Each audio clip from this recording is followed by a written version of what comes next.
ислам діні келмеске дейін әйелдер белгілі бір зат дәрежесіндеге дейін төмен түскен болатын. Тіпті дүниеде қыз бала дүниеге келсе, олардың абыройын төгетін бір адам дүниеге келді деген сияқты осындай бір түсінік болған.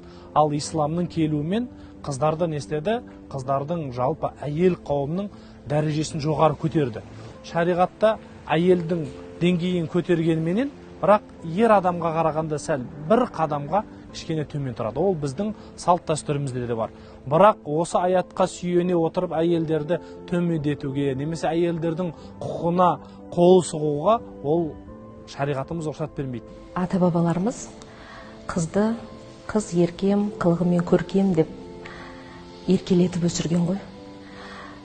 Қазақта қызға 40 үйден тыйым, ала берсе қара күннен тыйым деген бар. Бұл таза әдепке байланысты. Бірақ та қазақ қызын ешқашанда төменге отырғызбаған.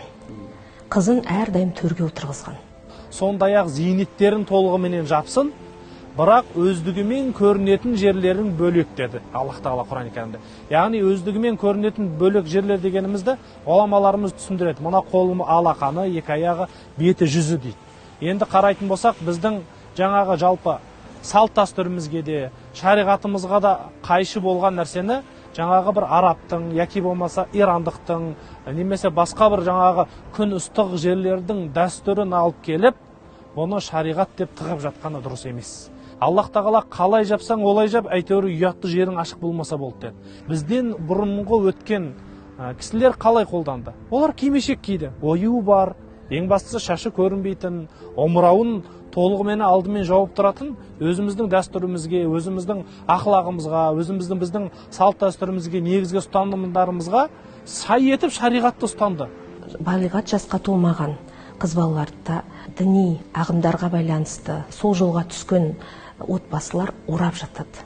2 жасар қыз баланы да орап қойғанын көрдік. Әсіресе соның ішінде қара жамылған деген нәрсе бұл біздің ұлтымызға жат, біздің ұлттық ұғымымызға жат дүние. Қазақ қай кезде қара жамылған қазақтың әйелі? Ер азаматынан айырылып, басына қайғы түскен кезде қара жамылған. Оның өзінде де 3 күнге дейін екен. Жалпы имамдар жағынан, ұстаздар жағынан қанша да уағыздар айтылса да, шетелдік адамдарды тыңдап жатқан жайы бар. Еліне, жеріне жаны ашыған адам ол өзінің сол мекендегі шариғатты дұрыс түсінген, соны оқыған адамдардан тыңдау керек. Өйткені қарайтын болсақ, салт дәстүр, әдет ғұрып егер шариғатқа қайшы келмесе, ол ұстала береді. Кішкентайынан біз баланы қараға орайтын болсақ, онда оның психологиясында міндетті түрде кінәрат болады. Бала кішкентай кезінде қызыл жасыл дүниені көріп өсу керек. Соның ортасында ойнап күліп өсу керек.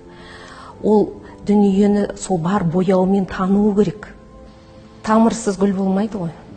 Сол сияқты біз тамырымыздан ажырасақ, онда болашағымыз бұлыңғыр болады. Тамыр дегеніміз не? Ол біздің ұлттық дәстүріміз. Біздің қан мен бойымызға сіңген әдет ғұрпымыз.